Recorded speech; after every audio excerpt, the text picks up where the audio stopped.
Hello, in this video we're going to derive the short-run cost functions from a production function with two variable inputs. Here's a firm's production function. It's a function of units of capital, K, units of labor, L, and materials, M. Capital is fixed in the short run at 16. The price of capital, R, is 10. Price of labor, W, is 16. And the price of materials, Z, equals 1. So the first thing I'm going to do is turn this into a short-run production function by substituting our fixed level of capital into the production function. So where I have K, it's now going to be 16. 16 to the 1/4 power is just 2. And then that 2 will be multiplied by 4, giving us the 8. So here's our short-run production function. The next step is to get a couple of marginal products. We're going to solve for the marginal product of labor, taking the partial derivative of this production function with respect to L. We get back this result. So this 1/4 here on the exponent L term comes down. So 8 times 1/4 is where this 2 is coming from. And then the exponent on the L term, we're going to subtract 1 from it. So 1/4 minus 1 leaves us with L raised to the minus 3/4 power. And taking a partial derivative now of the short-run production function with respect to materials, we get a similar looking result. The cost minimizing input mix is going to require that the marginal product of labor over the marginal product of materials equals a ratio of those input prices, the ratio of the wage to the price of materials. So let's make our substitutions. Plugging in for the marginal product of labor, marginal product of materials, we're told the wage is 16 and the price of materials is 1. And simplifying a little bit here, the 2's on the left-hand side cancel, and 16 divided by 1 is just 16. So rewriting that last step, and now simplifying some more, bringing this L to the minus 3/4 down into the denominator, we'll just be left with L in the denominator. And moving this minus 3/4 to the numerator, we'll just be left with M in the numerator. And now solving for M, we get this result. And let's also solve this now for L. And we get this result. Okay, our next step is to take our expression for M equals 16L, and plug it into our short-run production function. So where we have M here, we're going to replace that with 16 times L. So doing that, we get this result. Notice 16 to the 1/4 power is just 2, so that's where this 2 is coming from.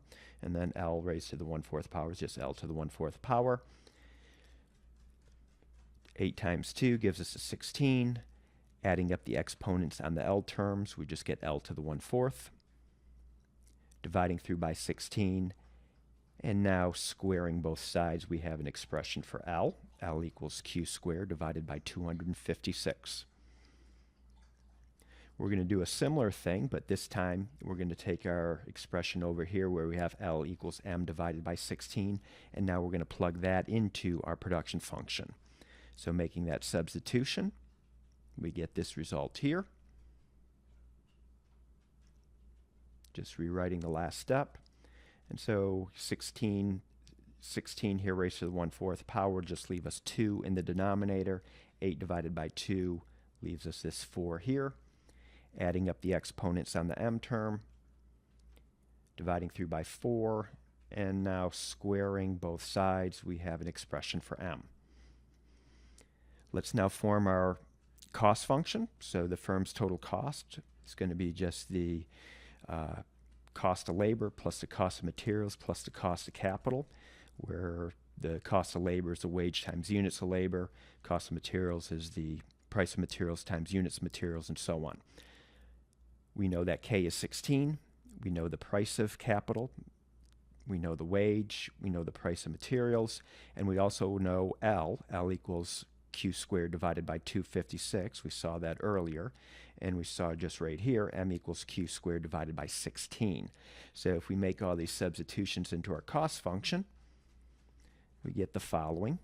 And we'll just simplify this a little bit more. So just rewriting that last step and now simplifying. 16 divided by 256 will just leave us with 16 in the denominator. And this will simplify down to the following and a little bit more. We have the firm's total cost function.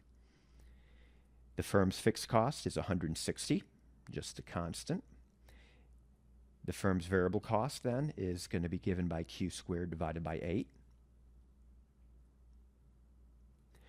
The firm's average cost, take this cost equation, the C equation, and divide it through by Q. You'll be left with the following. Average variable cost, take the variable cost equation and divide that through by Q, and you're just left with Q divided by 8. Average fixed cost is just fixed cost divided by Q, or 160 divided by Q. And finally, marginal cost, we'll take the derivative of the cost equation or variable cost equation, it doesn't matter, and you're going to get Q divided by 4.